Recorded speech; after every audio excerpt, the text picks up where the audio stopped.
Днес ще ви заведем в един град, който може да ви впечатли със своя ред, визия и нагледен пример за успешно и добро управление.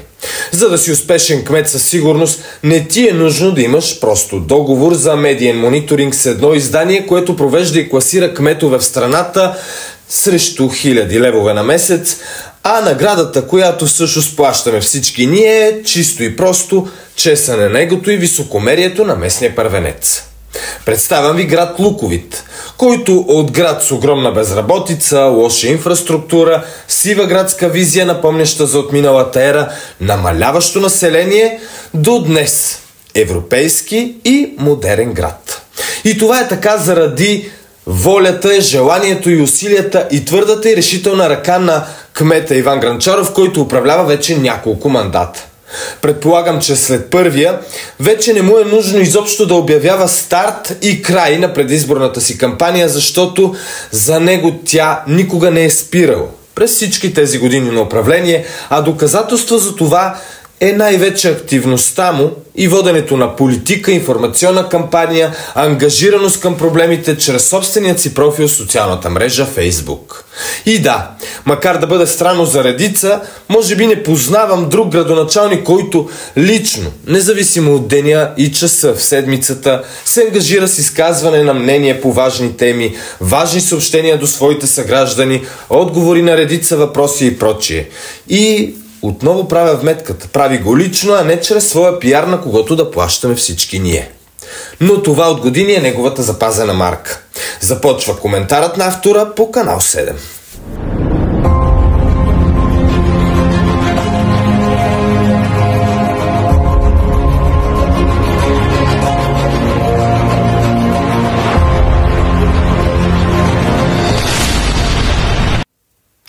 В общинска администрация в Луковит работят едва 60 човека. За разлика от други общини, то явно познатият модел общината да бъде най-големият местен работодател в Луковит явно е тема табу. И ето нагледен пример как с малка, но за сметка пък на това работеща администрация може да се работи бързо, лесно, качествено и за всеобщият интерес. Не само за нечий конкретен или познатото почти навсякъде за интереса на кмета и неговите приближени. Така само за няколко години от град с затихващи, почти умиращи функции следствие на редица неща, Луковит се превърна в една от най-предпочитаните туристически дестинации в страната. А местната управа ежемесечно поддържа, развива и надгражда местната екопатека, която се посещава от 1000 туристи на ден. С идея и упоритост Луковит подобриха и ежегодно подобряват инфраструктурата, грижат се за системно за тревните площи, детските и спортни съоръжения, добрата комуникация между общинско ръководство и държавните служби като ВиК, МВР, пожарна безопасност, социално подпомагане и други, спомага определено за съвместната и много по-добре свършена работа. Само за няколко години Луковит се здобиха с модерна, функционална, европейска и добре изпълнена от към задание и строителство градска среда, а добре развитата мрежа от 24-часово видеонаблюдение, разположено на територията на цялата община, драстично е намалил вандалските прояви. А множество пъти е служило и за разкриване на редица престъпления, като дори това от преди няколко години, когато беше разобличен местен жител, убил своята невръстна съгражданка. Всичко избрано до тук благоприятства и за развитието на местния бизнес. И от община с голяма безработица, то към ден днешен местния бизнес в Луковит дава препитание и храна не само на своето местно население, но и на редица жители от други общини. Тук в момента да вметнем, че и чрез бюджета си луковитските власти успяват да надграждат всички структурни звена. Здравеопазването с добър мениджмънт на управление на местната болница, която няма никакви задължения, нищо че общинска, до модернизирането на сградния фонд, ремонтирани и поддържани училищни бази, модерни, здравни, редовно поддържани спортни и детски площадки, системна грижа и надграждане на градската среда, улична мрежа, увеселителни паркове, социални домове, културна програма и туристически дестинации. И сега, уважаеми, ще ви кажа, че местният парламент и всички местни общински съветници в Луковит се кандидатират и влизат в Общинския съвет с ясната мисъл и амбиция за работа. Защото за разлика от други общини, където множеството кандидати да атакуват местния парламент е породен от факта, че ден година храни, или иначе казано за един 3-часов работен ден някои съветници взимат над 1000 лева заплата. То в Луковит тази практика от години е прекратена.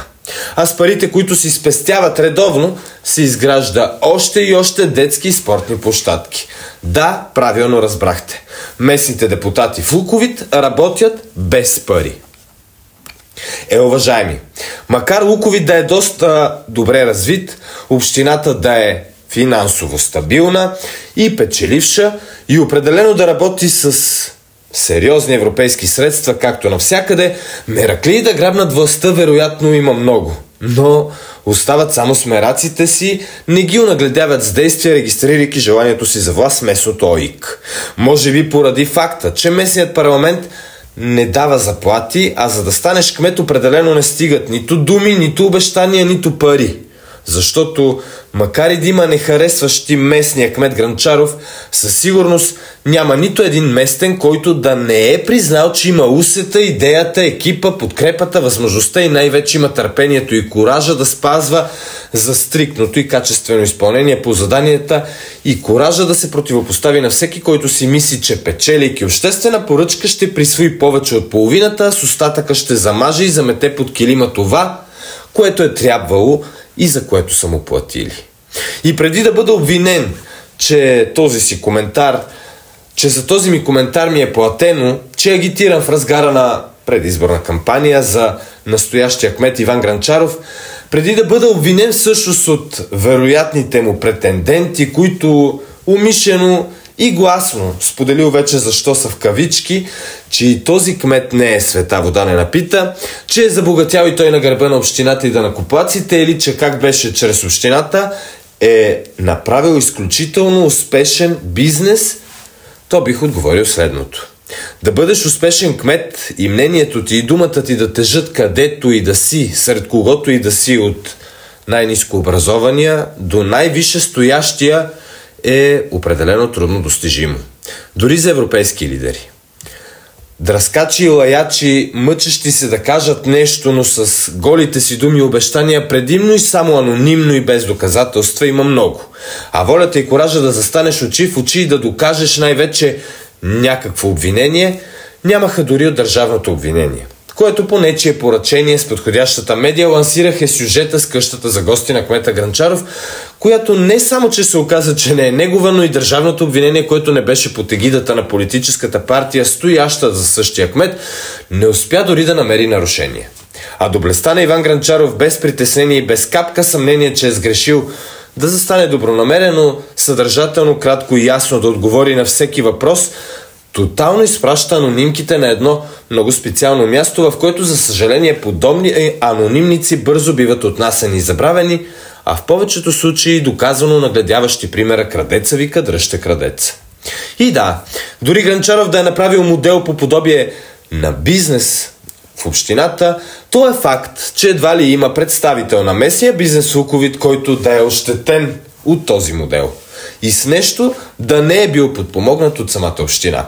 А за бързото обслужване, за бързите реакции във всяка част на денонощието при проблем, за видимо добрата грижа като стопанин на общината, определено прави този бизнес модел още по-успешен, а Иван Грънчаров изключително добър менеджер.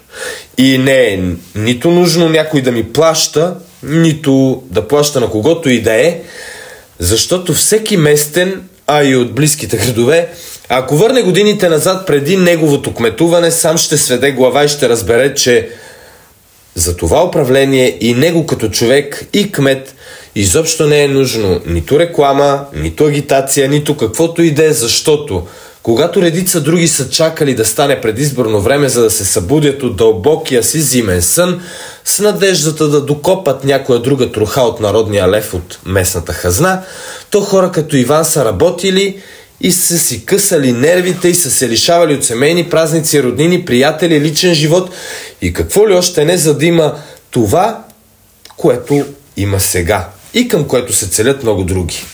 И да, Иван Грънчаров, освен успешен кмет, е и висока летва за редица мераклии за власт и политици от всякакво ниво и всички населени места.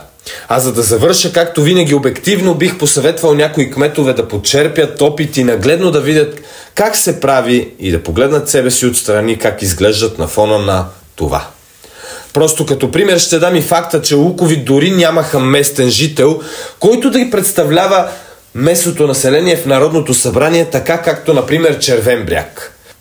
Това беше коментарът на автора, най-новата рубрика, в която всеки от вас може да сподели своята гледна точка и своето мнение без цензура.